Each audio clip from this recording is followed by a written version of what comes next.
Hello everyone.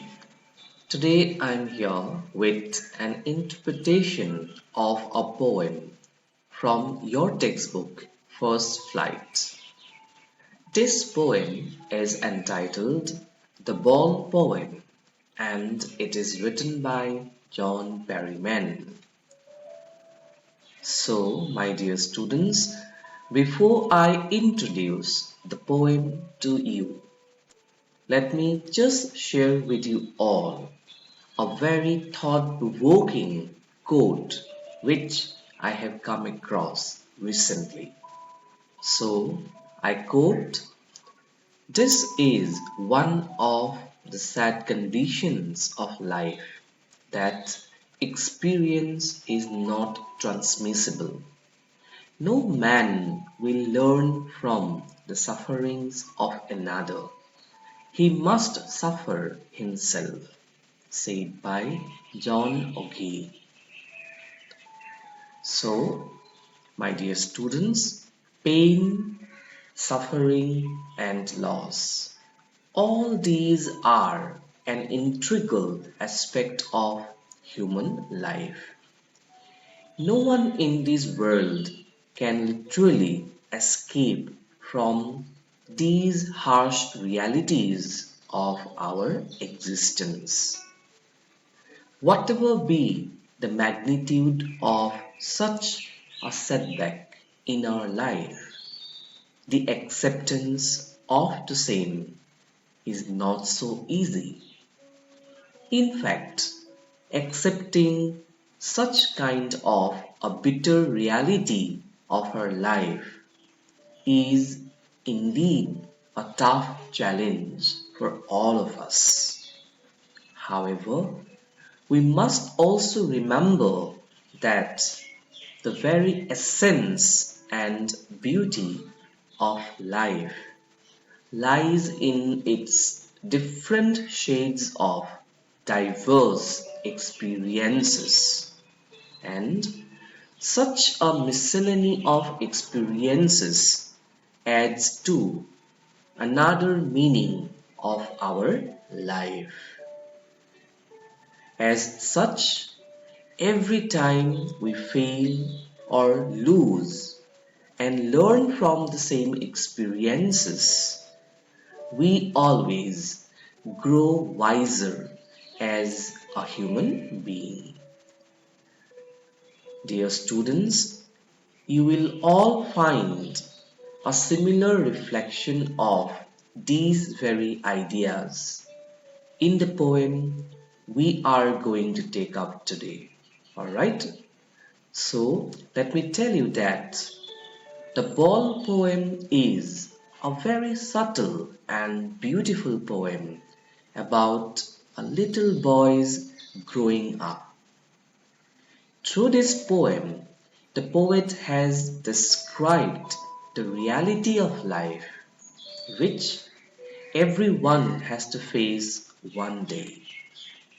The poet has touched upon the topic of how to stand up to the miseries and sorrows of life. So, my dear students, in this poem entitled The Ball Poem, the poet John Berryman has imparted a very important life lesson for every one of us to emulate. Okay, so let us explore the poem and find out what exactly the poet wants to convey to this poem. Alright, let us begin.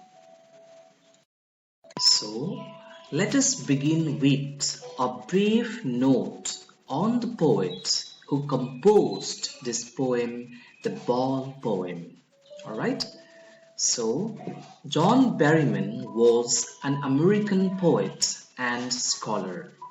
He is best known for the Dream Songs, an intensely personal sequence of 385 poems which brought him the Pulitzer Prize and National Book Award. Born in the year 1914, Berryman suffered a great loss at 12 years of age when his father shot himself outside the boy's window.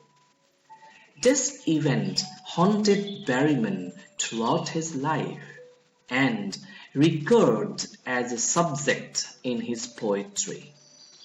Berryman, who never recovered from the childhood shock of his father's suicide, was prone to emotional instability and heavy drinking throughout his life.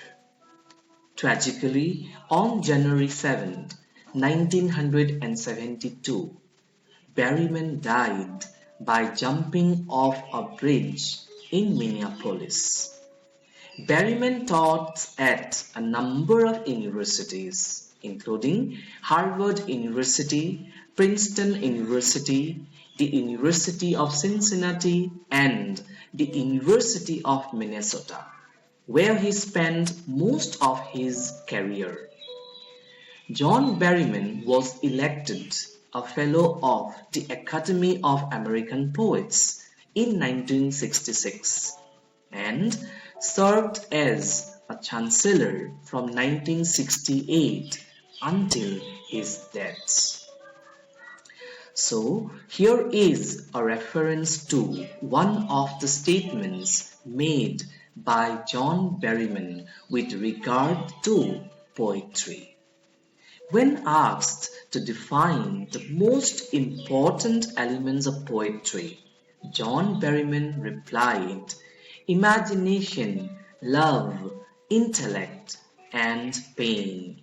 Yes, you have got to know pain. My dear students, this quote by John Berryman is quite relevant as and when we read and explore the poem The Ball Poem. Alright, just keep in mind this saying by John Berryman. Alright. So, let us now read the poem and try to understand it line by line. And I begin with the first part of the poem. Alright, here it goes. What is the boy now who has lost his ball? What is he to do? I saw it go, merrily bouncing down the street, and then merrily over. There it is in the water.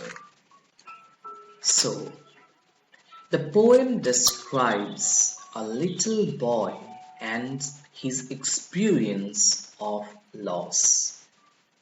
The boy must have been playing with a ball, one of his prized possessions, and all of a sudden he has lost that particular ball. So how is the child going to react now as a consequence of this? The poet seems to be quite intrigued by all this, and then he poses some questions to the readers regarding this. The poet begins his poem by questioning his readers. What is the boy now who has lost his ball? What is he to do? So the poet is filled with curiosity as regards the reactions or response on the part of the boy who has lost his ball right at the moment. Alright? So the poet is very much eager and interested to know about the state of his mind. Alright? So what is the condition of the mind of the boy presently when he has lost his ball? So all these questions are hovering in the mind of the poet. and he raises these questions to the readers as well. By asking these questions to the readers, the poet actually wants to know how should the boy react at this point of time. Alright?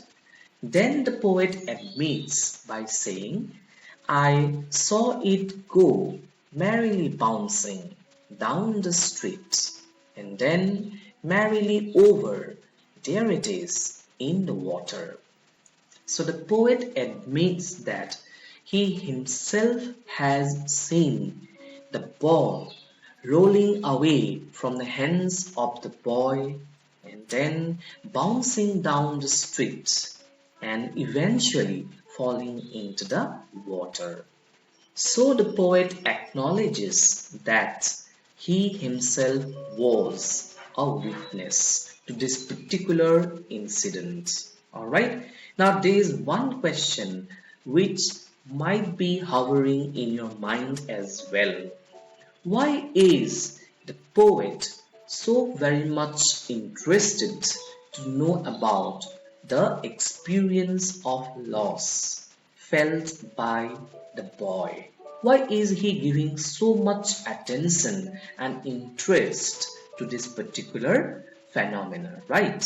So we need to find out the answers of these questions as in when we read this poem further. But as of now, let us come to the point, alright? Here we have read that the poet has himself seen how the ball has slipped away from the hands of the boy and then it bounced down the street merrily and eventually it has fallen into the water. Alright, now the poet seems to be quite fascinated and intrigued by this particular scenario. Alright, and he is very keen on knowing how the child is really going to react to this particular experience of loss. Alright, let us consider some of the words that we have come across in these few lines. Alright, first of all, merrily, which means happily or cheerfully. Bouncing means to move up or away after hitting a surface. And now let us discuss about some of the poetic devices used by the poet in these few lines. Alright, first of all, look at the two words, merrily bouncing. The poet here describes the ball merrily bouncing. Alright, so here is the prominent use of the poetic device, which is called personification. By definition, personification refers to a poetic device in which the poets attribute human qualities to an inanimate object, right? So here the ball is being described by the poet, and according to the poet, the ball seems to be merrily bouncing. Okay, so it seems as if the ball is in a happy and excited state of mind, which of course is not possible in reality. Alright, so the poet is attributing human qualities of joy and happiness to the ball, and that is why it is personification. Alright, next is the use of the poetic device repetition. Look at these lines. What is he to do? So you can see that there is the repetition of the word what. Alright, so what is the effect of this repetition in this part of the sentence?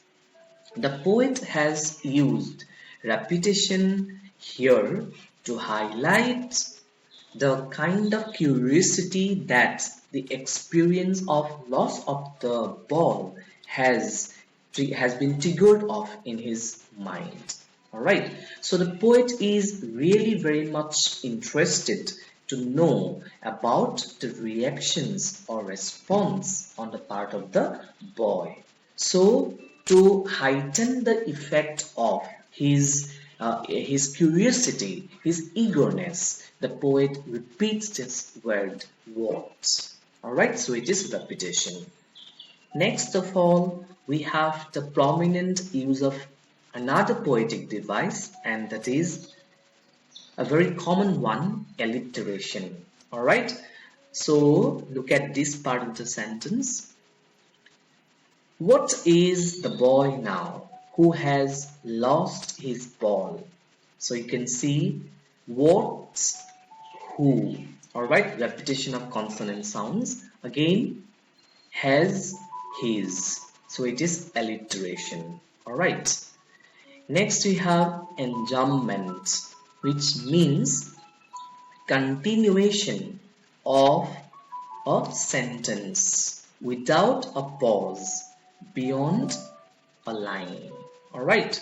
So you can see, I saw it go merrily bouncing down the street and then merrily over. There it is in the water. So this particular sentence, alright, without any pause is being continued here. So it is enjambment. Alright. And finally we have the poetic device which is called imagery. Alright. Look at this part of the lines. Merrily bouncing down the street, as we all have read just now.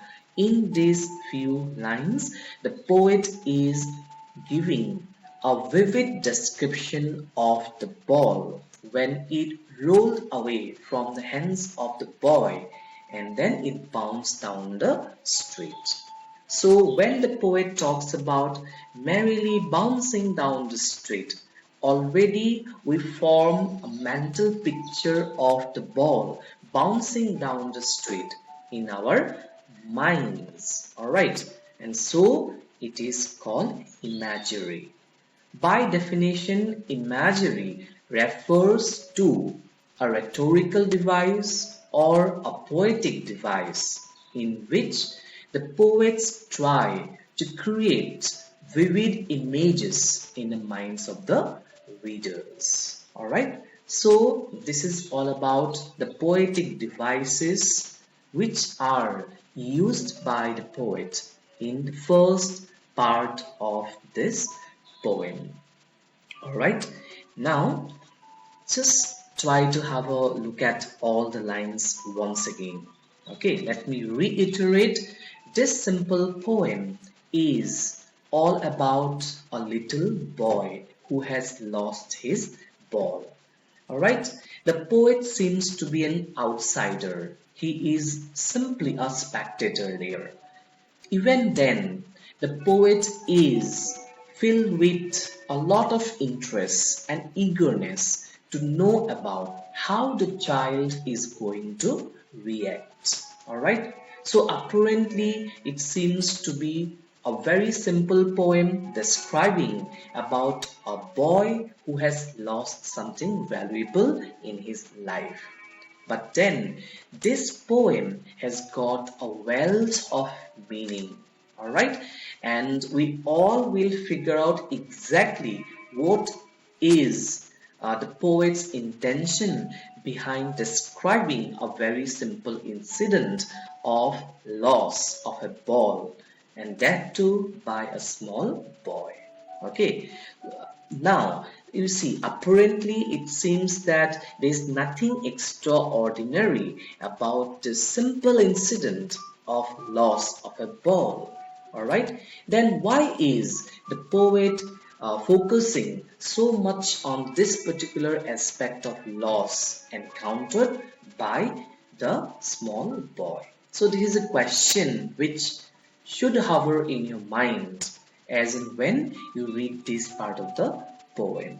Alright, and in the next few lines of the poem we are really going to find out the answers of these questions. alright, which intrigue our mind right at this moment, alright.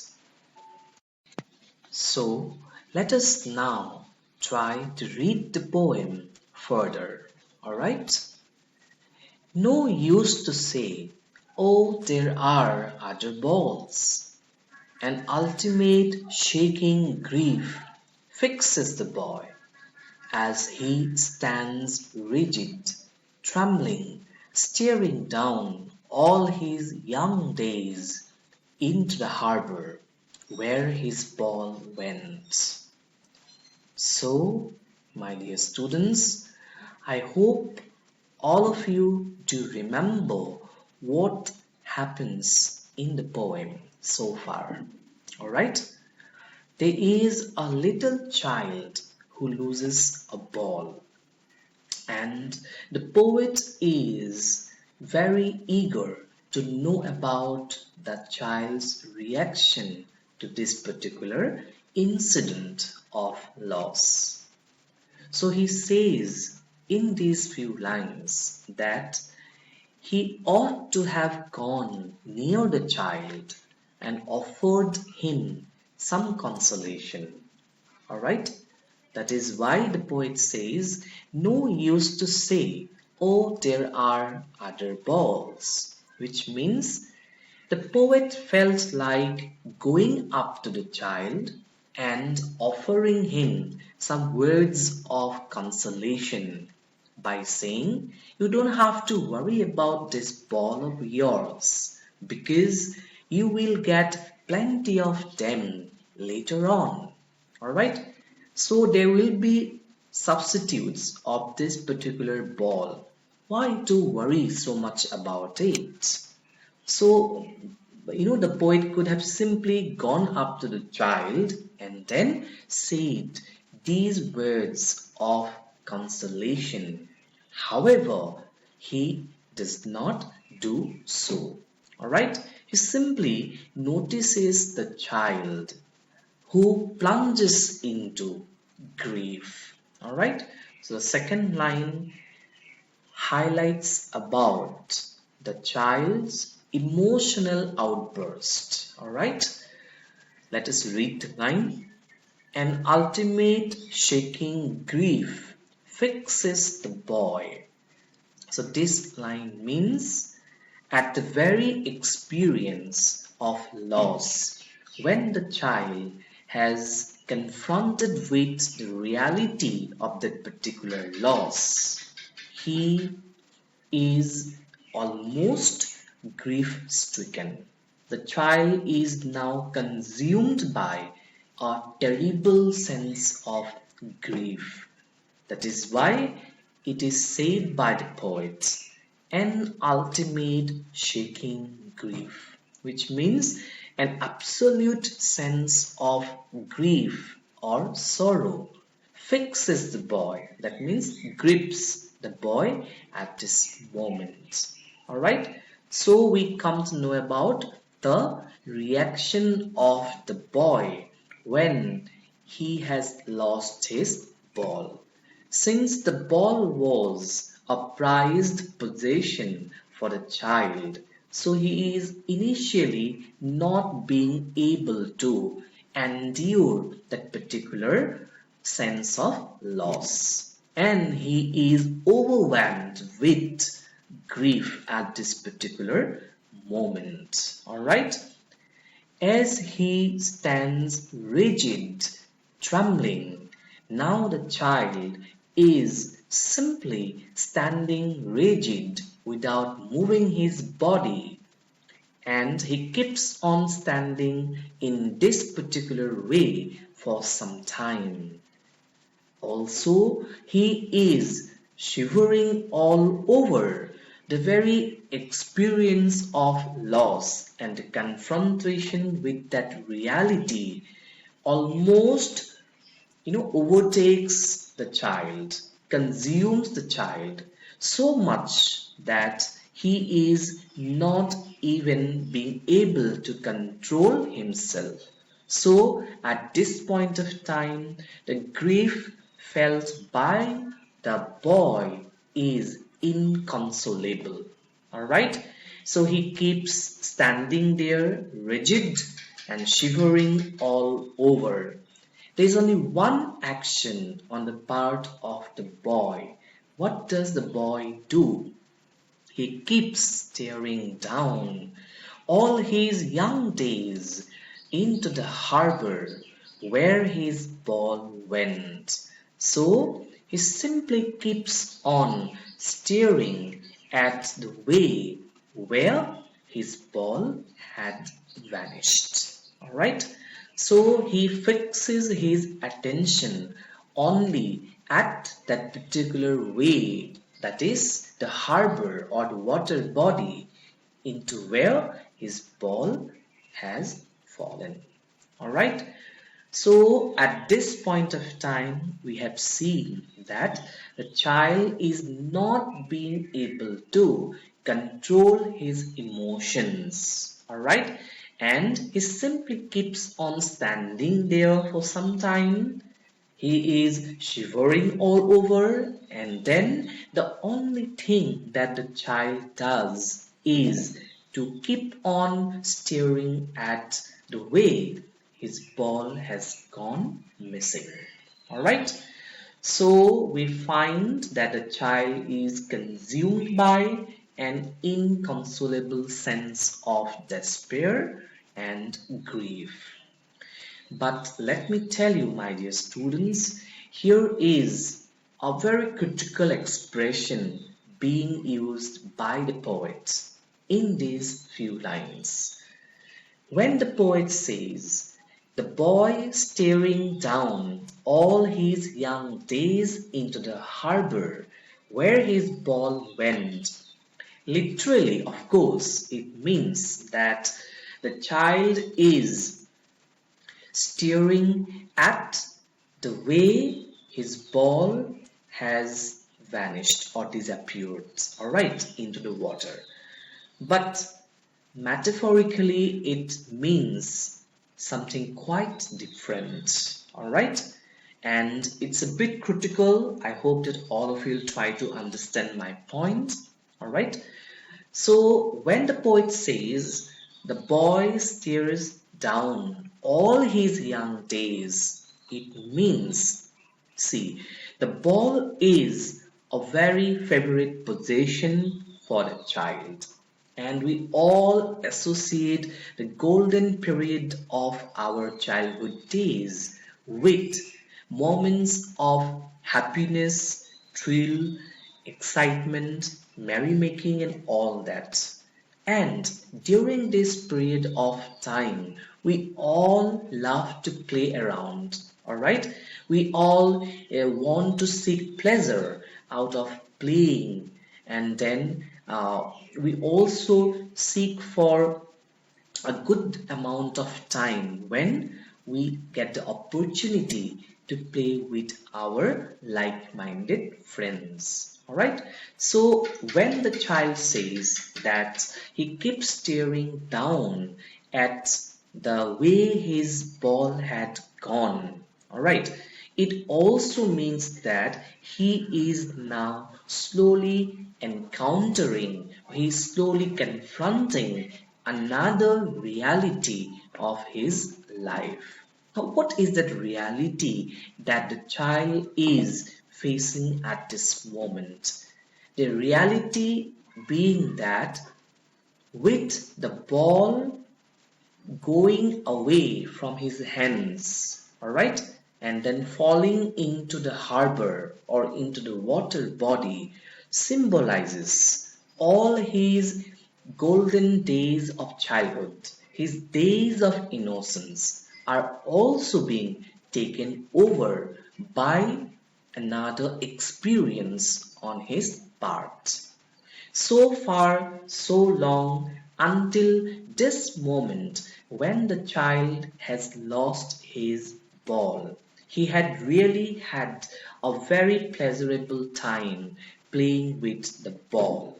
Okay, and the boy's association with the ball meant his childhood days of innocence, simplicity, Okay, when life seems to be simply a kind of rosy picture in front of our eyes. All right, now all of a sudden, when that ball falls into the water body, the child instantly feels as if his innocence, his simplicity, his childhood is also being taken over. Okay, so we try to understand this point now. If at all we say that the ball symbolizes the childhood days of one's life, okay, characterized by innocence, purity, and simplicity. All right, in that particular context, the harbor here will suggest the vastness of life, the life that awaits for the child now. Now, what kind of life is that? Why is it the vastness of life? It is because the child is not mature enough right now to understand about the importance of loss in one's life. All right, so he just keeps staring at the way his ball has disappeared. All right, and just right ahead of him lies the harbor, or the huge life with all its enormity. He's yet to experience this vastness of life. So a time will definitely come into his life when he will also be embraced into this particular world of understanding and intellectual growth. When he will definitely be aware of the ways of the world. But as of now, his mind is too innocent, and that is why he simply keeps on looking at the direction in which the ball has vanished. Alright, so this is a very important allusion that has been drawn by the poet when he says, steering down all his young days into the harbor. Alright, it seems as if all his young days or childhood days of innocence being now taken over by what? By the vastness of life. All his childhood days of innocence, simplicity, and purity have been lost right now. In place of that, there will be another new beginning in his life. And that new beginning will be the life of maturity, the life of worldly wisdom, which lies ahead of him right now. Okay, so this is the way you can interpret these few lines of the poem. Now, let us talk about the poetic devices here. Firstly, it is all about alliteration. As you all can see, his harbor, repetition of consonant sound, so it is alliteration. And then you have metaphor, very important because metaphor means an implicit comparison or indirect comparison, right? So when the poet says all his young days, he actually refers to the childhood days of innocence and simplicity. Alright, and that is why it is the use of the poetic device called metaphor. To sum up our discussion of the poem as regards these few lines, remember, my dear students, it is all about the experience of loss felt by the child. Alright? And the poet could have simply consoled the boy, but then he preferred not to do so. Maybe he really has a definite justification behind not doing so. And we'll come to know about all this as and when we read the poem further. Alright, remember one more thing as well, and that is the child is now consumed by a terrible sense of grief over the loss of the ball. Alright. So, to continue with the poem, here we have these few lines. I would not intrude on him. A dime, another ball is worthless. Now he senses first responsibility in a world of possessions. So let's try to understand these few lines of the poem now. Alright? In the previous lines, we have read that the child was in an inconsolable sense of grief. He was so much consumed by a terrible sense of grief that he simply kept on looking at the way his ball has fallen into the water. Alright? We have also read that the poet could have simply gone up to the child and tried to console him. However, he preferred not to do so because he realized that the child really has to take his lessons of growing up from this experience of loss. So, here again the poet says, I would not intrude on him. So, in continuation with the previous lines, the poet says, I would not intrude on him, which means I'm not going to intervene or interfere in his thoughts, in his reflections. Alright? So the poet admits categorically that he is not going to be a part of the child's experience, which of course means that the poet could have easily gone up to the child and offered him some words of consolation. However, he preferred not to do so because he just wanted the child to learn this particular experience of loss on his own terms. Alright, so he did not feel like going up to the child, or maybe he didn't feel like disturbing the child in his ruminations, in his thoughts, in his solitude.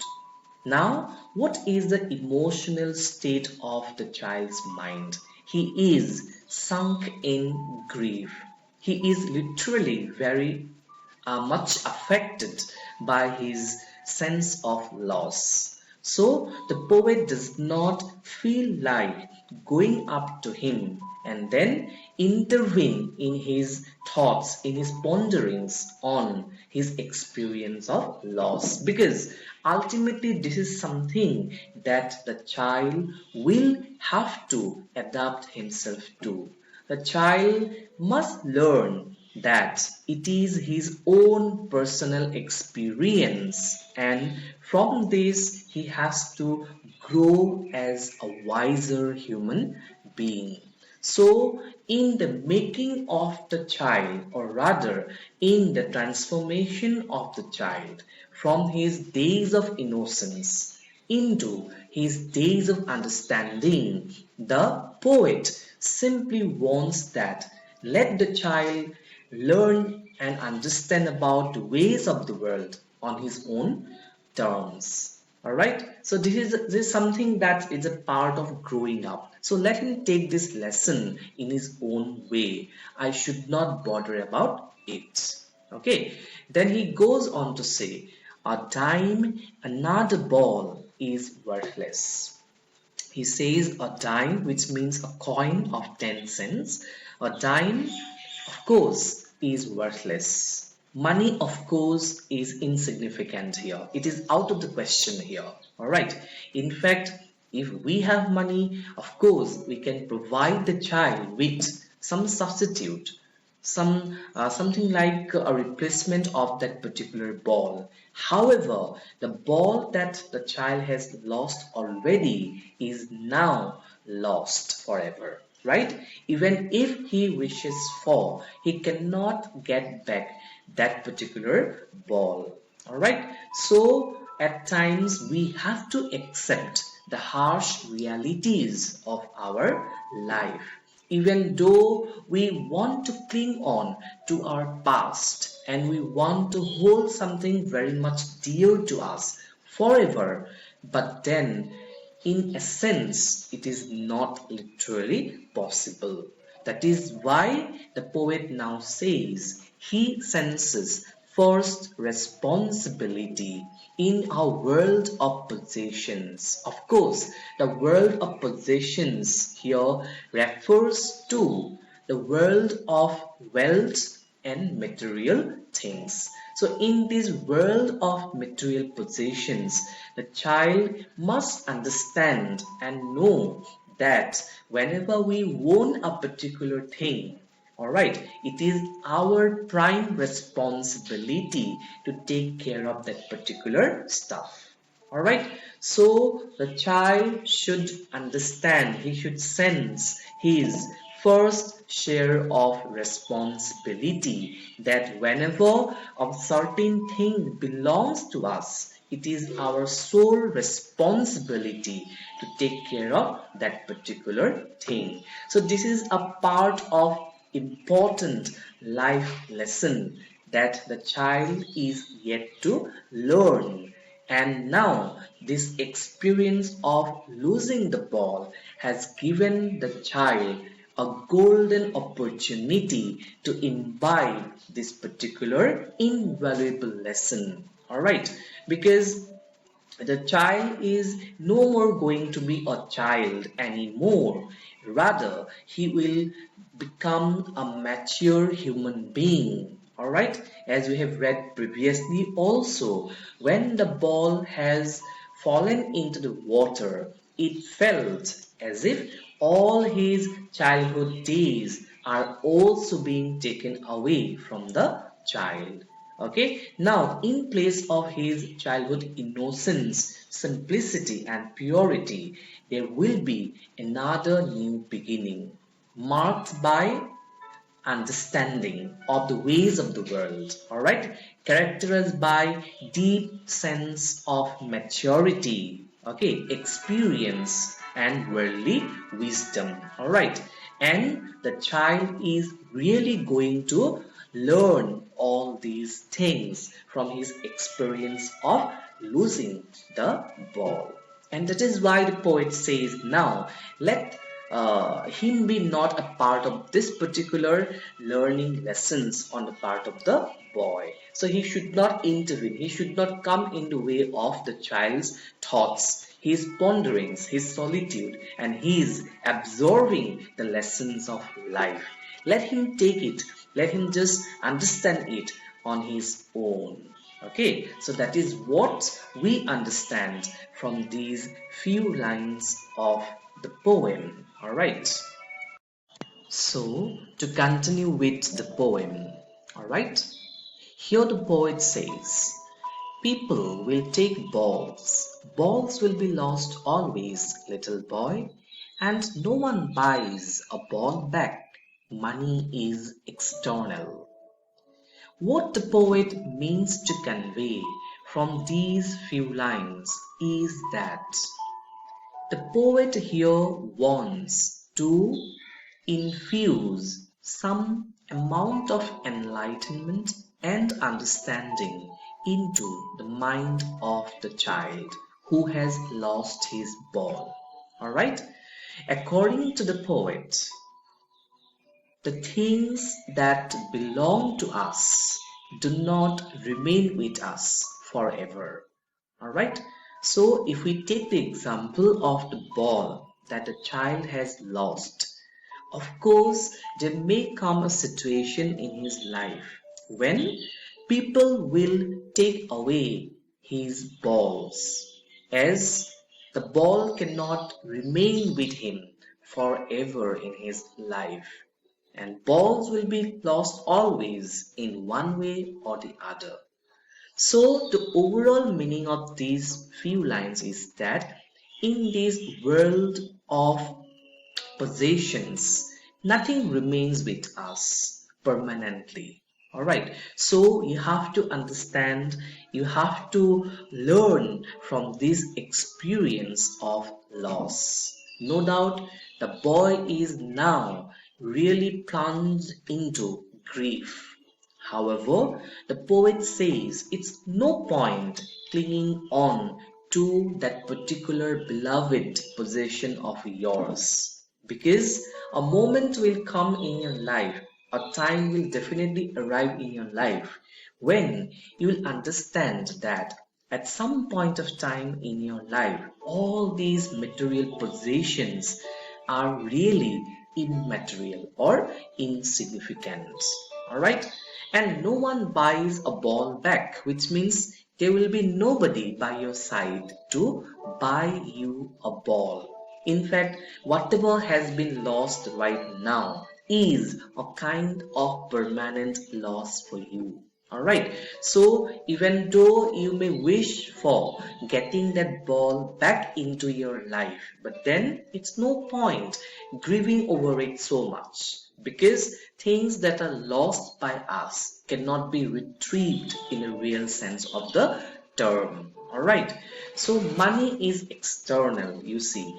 Money is insignificant. Money is external to our inner happiness. Of course, if you have money, you can get all those things that you wish for. Alright, you can get a huge possession of material comforts and luxuries. But then, when it comes to your internal happiness, your peace of mind, then money is definitely not the most essential thing. Alright, money cannot ensure you happiness in your life. You cannot get back lost childhood days of your life with the help of money. You cannot retrieve your lost friendship, lost feelings, lost relationships, okay, loss of near and dear ones with the help of money. So, money is external to all these factors of loss in our life. So this is a sense of understanding or wisdom that this little boy has to learn at this point of time. Okay, and the poet is giving him an opportunity to learn all this by himself. And that is why he is not really in a mood to disturb the child in his contemplations, in his moments of solitude, when a child is really absorbing that moment of grief. All right, you know, the poet could have simply gone up to the child and then offered him some words of consolation. However, the poet does not do so. It is because in the words of the poet, the child really has to learn all these things on his own. Alright? The child really has to grow up and he has to develop this understanding in his own way. So why not give this opportunity to a child to imbibe this lesson on his own? Alright, so that is why the poet simply prefers to be an outsider, and he does not really comment upon, he does not really want to intervene or interfere in the child's contemplations over the loss. Of course, the loss is something that affects the child so very much, alright? He is almost sunk in despair. But the poet knows for sure that this sort of experience of grief is also equally important for us. After all, grief is our psychological reaction to any kind of significant loss. And unless and until we experience the moments of grief in our life, perhaps the pleasure of getting or holding things of value in our life will not be so very profound. Okay, what I mean to say is that only when we experience life with all its different shades of pleasure, pain, loss and gain, then it becomes a very purposeful and meaningful existence. The same thing is happening here in this poem, because eventually the poet wants that the child should absorb this knowledge, this understanding from the ways of the world. Alright, so let him grow, let him understand, okay, let him be mature. That is what the poet means to say from these lines. At the same time, the poet also imparts another very important understanding, okay, to the child. And that understanding is all about money. That money is, of course, essential in our life to some extent. However, money does not bring us happiness. It does not entail inner peace of mind. So, sometimes we have to make a balance in our life. Okay, we have to understand the importance of loss. How much important is loss in our life? If we understand this concept, then maybe we will develop more maturity. We'll not take things for granted then, and we'll always take care of even a small thing such as a ball. All right. So let us now discuss about the poetic devices used in these few lines. First of all, it is all about alliteration. As you can see, repetition of consonant sounds in the words ball, back, right? Also buys a ball back. You can see the use of alliteration prominently here. All right. Then another very important poetic device used by the poet in these few lines is the reference to the two words little boy, and it is apostrophe. By definition, apostrophe refers to a rhetorical device used by the poets, okay, when they address someone who is not around exactly. All right, so when the poet says little boy, the boy is of course not by his side. Okay, he seems to be absent because the boy does not react to it. The boy does not say anything to the words of the poet, and that is why it is apostrophe. All right, I hope that you could relate this. Okay, and we'll continue to read the poem further. All right. So, my dear students, let us now take up the concluding part of this poem. Alright. He is learning well behind his desperate eyes the epistemology of loss, how to stand up, knowing what every man must one day know, and most know many days how to stand up. So, in these few lines, we have seen that the poet is expressing a very important idea, and that is the child's learning. All right, he is emphasizing the point that the child is, after all, in the process of growth. All right, growth in terms of his understanding of the ways of the world. So, if we all recollect whatever we have learned from the previous lines of the poem, let us come back to it. All right, we have learned that the poet saying categorically that he is not going to be a part of that particular transformation phase of the child. All right, the child, you can say that he is literally in a very transitional phase of his life. all right, because he is now almost on the verge of becoming a grown-up kid. Okay, someone who is imbibed with a lot of maturity and understanding about the ways of the world.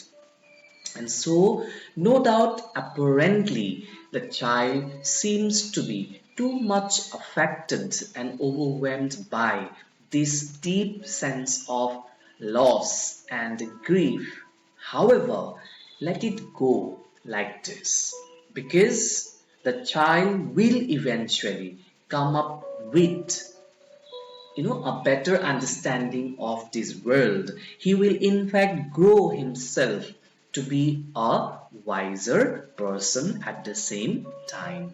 All right, so the poet says now he is learning. That means the child is now filled with a lot of understanding about the world and its ways. All right, so he is learning, and let him do that. All right, what the poet means is that the entire experience of loss will definitely make the child a wise human being. So he will be filled with a lot of understanding about the ways of the world, and at the same time, he will also be able to endure any kind of loss or setback in his future life, because endowed with this particular understanding or sense, the child will eventually be able to cope with any sort of challenges that might await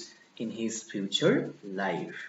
So the poet says, let him take his lessons, let him imbibe his life lessons now, and let me not be a part of his reflections. Okay, let me not intervene. All right.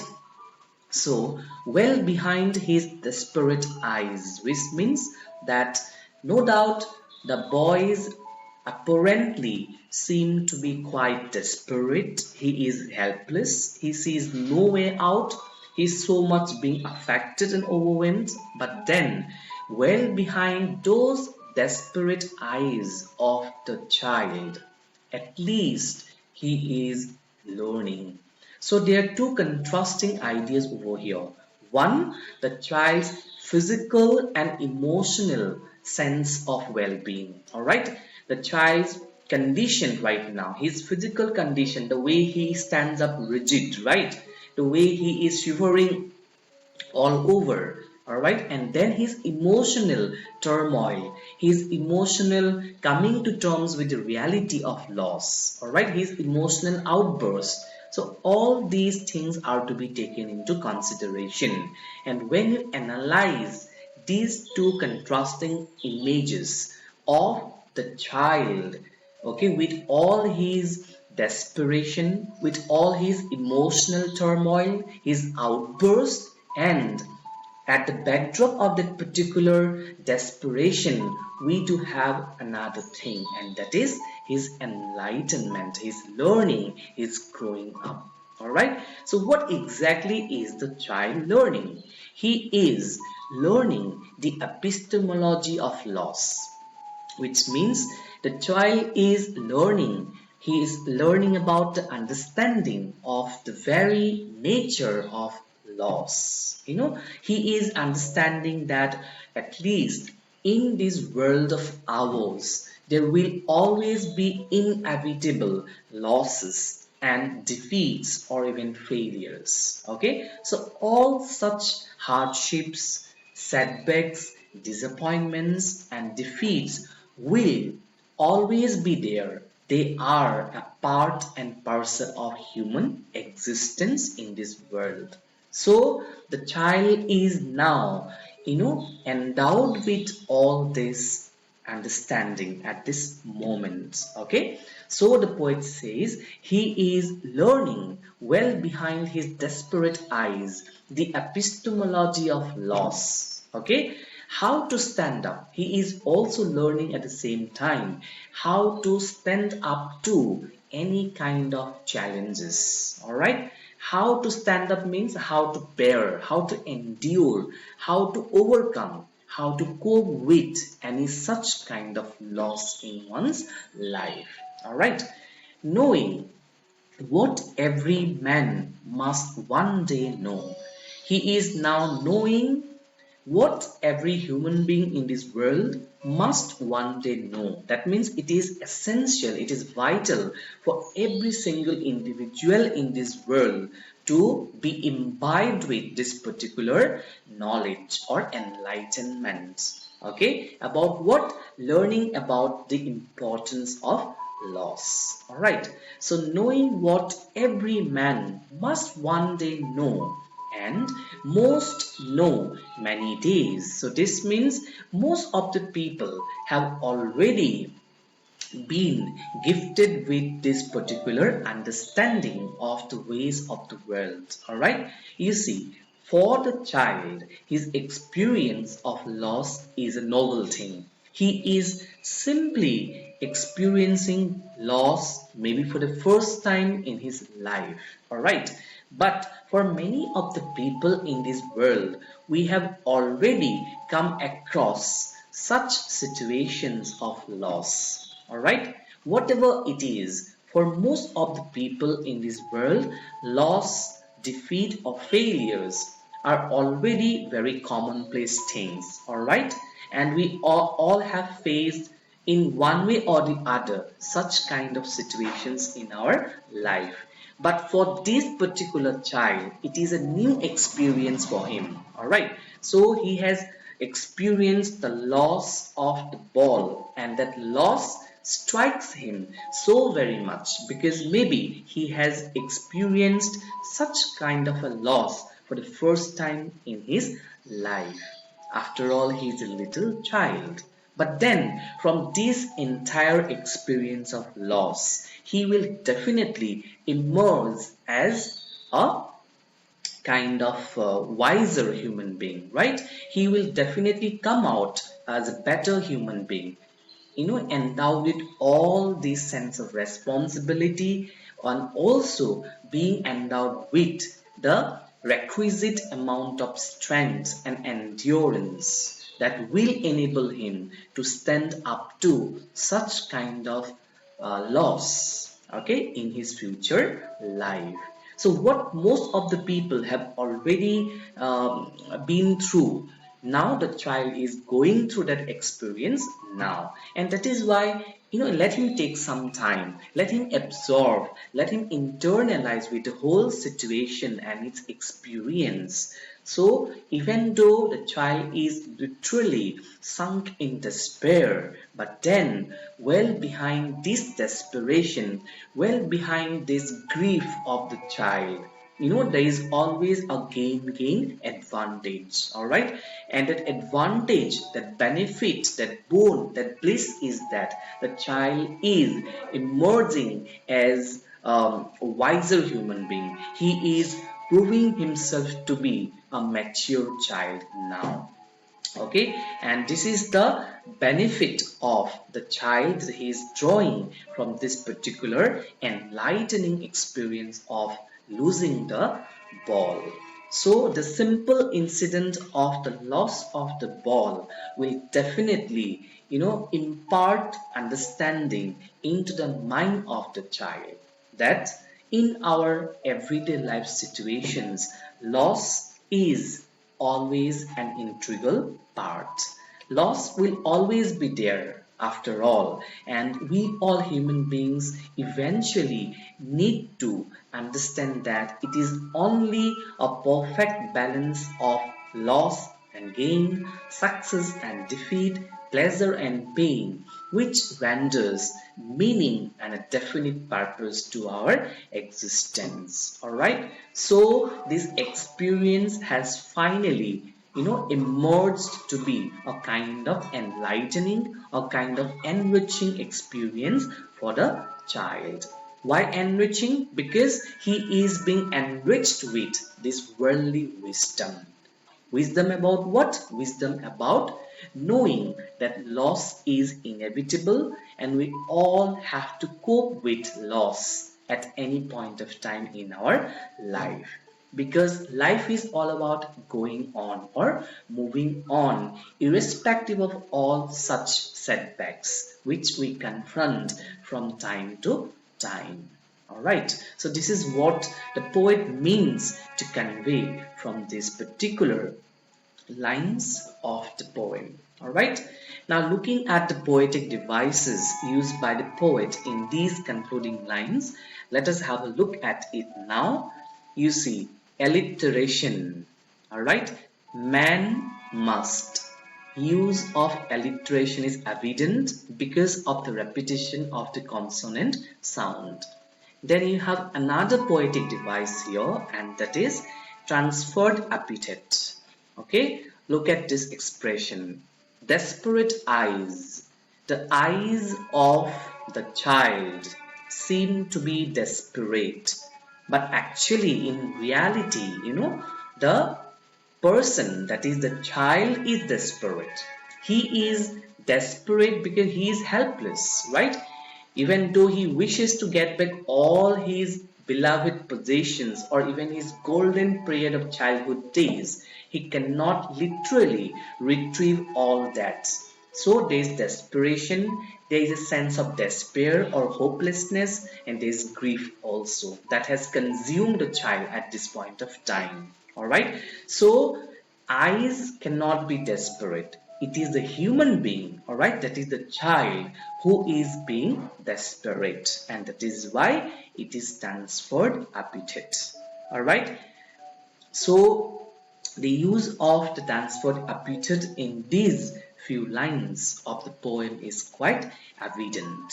Alright, so eventually, we all have come to understand what the poet wants to convey to this poem. Alright, and it is that loss, defeat, or failure are, after all, an inevitable aspect of human existence, and we all should we all should understand this reality of life, and at the same time we all should accept such realities of life with tolerance, because the more we understand about this reality, the wiser we become. All right, so this is what we have understood from these few lines of the poem, which of course brings the poem to an end. All right, and we'll have another discussion on this poem, okay, next of all. I want really all of you to pay attention to what I'm going to discuss very soon. All right, so my dear students, after having read the poem in details, let me now come to the conclusion of this discussion on the poem, The Ball Poem. Alright, and I have got some very vital points to share with all of you. So let me begin by saying that this beautiful poem is indeed a reflection on human life. It seems as if the poem is a slice of life presented unto us through the medium of beautiful poetry. Every single reader who reads this poem will find a reflection of their own life situations through this poem. Alright? And that's exactly what makes this poem quite a relatable one. Alright, the way the poet has vividly described the experience of loss undergone by the child. Alright, his consequent emotional outburst of grief. Alright, and his turmoil, his pangs of grief, sorrow, and then his emerging as a wiser individual human being. All these things are so relatable because we all human beings have undergone similar experiences in our life situations as well. So we all can very well relate to all the experiences, all the ideas presented throughout this poem. Alright? Secondly, this poem can very well be interpreted in two different levels. Literally, it seems to be a soulful rendition of the growing process of small children who encounter loss for the first time in their lifetime. So how they deal with this kind of loss. Okay, this is all about the poem at the literal sense. However, metaphorically, this poem has got a completely new definition and meaning. So, metaphorically, this poem implies that the poet is not simply talking about a loss as simple as loss of a ball. Rather, the very idea of loss could very well be comprehended as any kind of significant loss that we human beings encounter from time to time in our journey of life. Alright, so it could very well be any kind of loss ranging from loss of near and dear ones, loss of relationships, loss of trust, to any other kinds of loss as well. Alright, so next point, what makes this poem unique? Of course, it is the use of symbolism. The way the poet has taken the medium of a very simple object, and that is a ball, as a symbol to denote any kind of loss in our human experiences is simply amazing. Alright? Next of all, I would like to state that the simple way but beautiful way, of course, in which the poet captures the child's emotions through his poetry renders this poem another definition. Alright, so what I mean to say is that the poet has been able to bring alive the emotions, the sentiments, the feelings of the child through his writing. So when we read this poem, we feel instantly all the pangs of grief, his emotional outbursts and everything. Alright, so it simply goes out to say that the poet has vividly captured the little child's emotions in his poetry.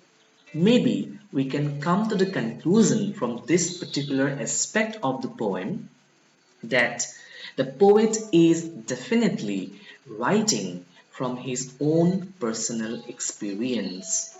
Let us not forget that John Berryman had a devastating experience of loss when he was at a very tender age. Alright, he had seen his father committing suicide when he was very young. So, this very terrible loss on the part of his personal life has really had a great impact, in fact, indelible impressions on his mind, and this really kept on haunting him throughout his lifetime. So maybe when the poet is describing the loss of the ball on the part of the child, he is keeping himself in the position of that particular child. Okay, and while doing so, the poet really emerges to be a poet of superb skill because he is being able to arouse empathy in the minds of the readers. Okay, so let us not forget at the same time that the tone of the poem is sad. Alright, so while reading about the experience of loss encountered by the child, we all get transported to the world of the little child. In fact, we all sympathize with his feelings, his sentiments, and his emotional outburst. We feel compassion for the child. Okay, so since the poet is being able to evoke, to trigger off the feelings of sympathy in all the readers, that is why we can very well conclude that he is really someone who is being able to read into people's minds. And the way he has exactly reproduced the feelings and sentiments of the little boy in his poetry is simply remarkable. Alright, finally, you see, the poem teaches every one of us an important life lesson.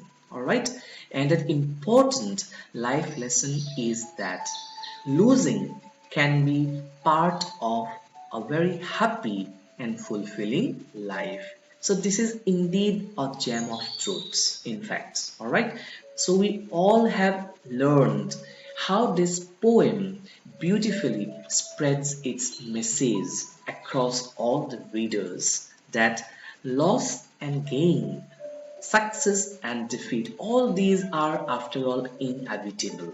Alright, and sometimes even the experience of loss can also be a defining moment in our life, because after every such experience of loss we always emerge as a wiser human being. Alright, so we should not just think that loss means the end of our life.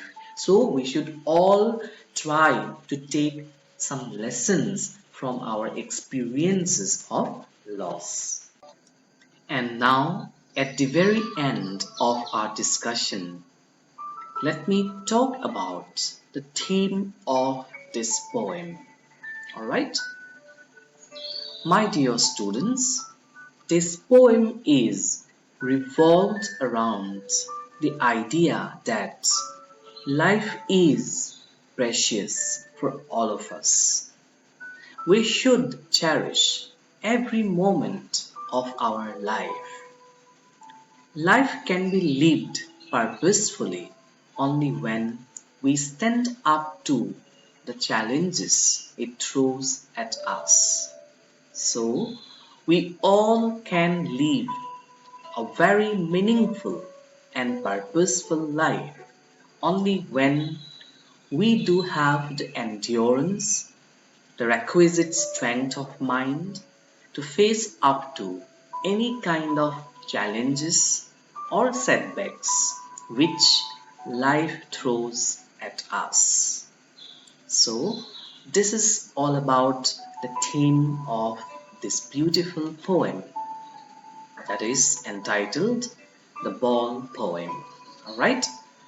I hope that you all could understand the poem, the ball poem. Remember, students, we all can get an immortal life lesson from this beautiful poem. And that lesson is life itself is a beautiful journey and it's full of ups and downs. So, whenever we face any challenges, setbacks, or hardships, we should not simply give up, because any such experience of difficult times always gives us another opportunity to learn to grow wiser, and we always become enriched and enlightened by such experiences in our life. So, with this beautiful thoughts, let me conclude the discussion of this poem, the Ball Poem. Alright? Thank you, every one of you.